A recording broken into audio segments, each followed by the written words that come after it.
Welcome to DIYEasyCrafts.com. Today we're going to take a look at making a duck decoy wind flyers.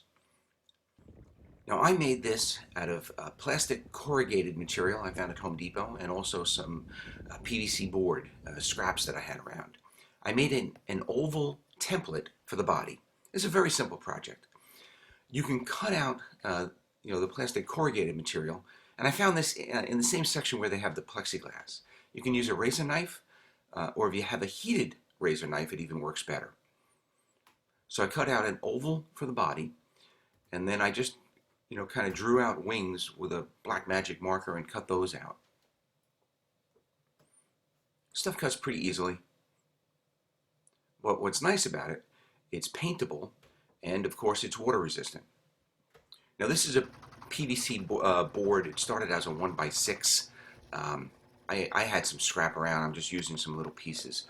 You want to cut out a piece for the head and neck that continues about halfway down the length of the body. I used a belt sander to smooth out all of the rough edges from cutting, but you can use an oscillating sander. You could even use an angle grinder with a flat sanding wheel on it.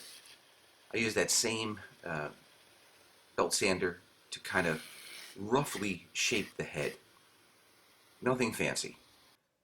Just really broke all of the edges, and then I sanded these down with an 80 grit and then 120 grit before painting.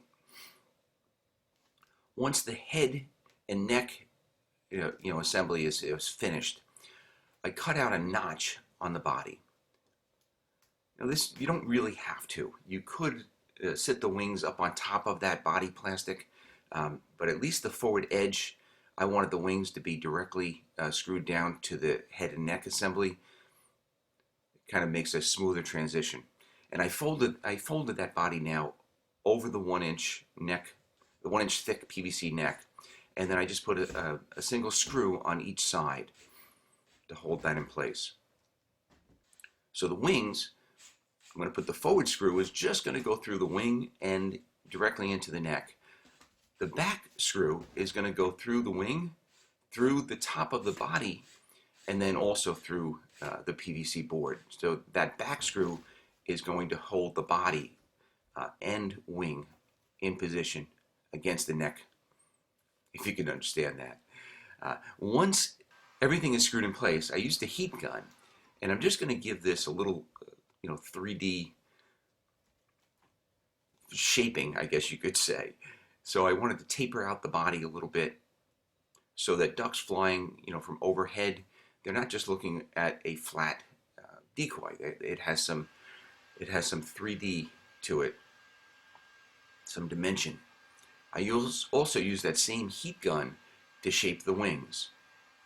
Now this stuff doesn't bend wonderfully, but if you shape it how you want it and then you let it cool enough, it will hold that shape.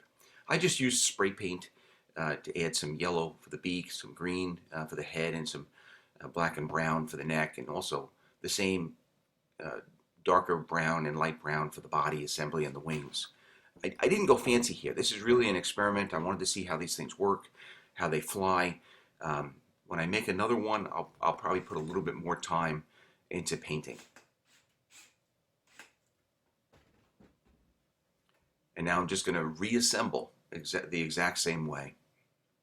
Now on the bottom of the neck, I put a series of holes, 3/16 holes, and I kind of rounded them over a little bit or enlarged them a little bit so I could have my choice of where to insert the 3/16 shaft, which I bent.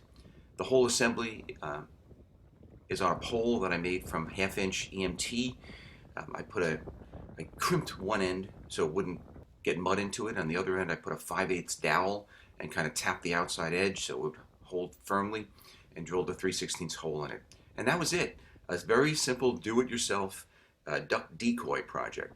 I hope you enjoyed the video. If you did, I ask that you please give it a thumbs up and subscribe to this channel. Thank you for watching.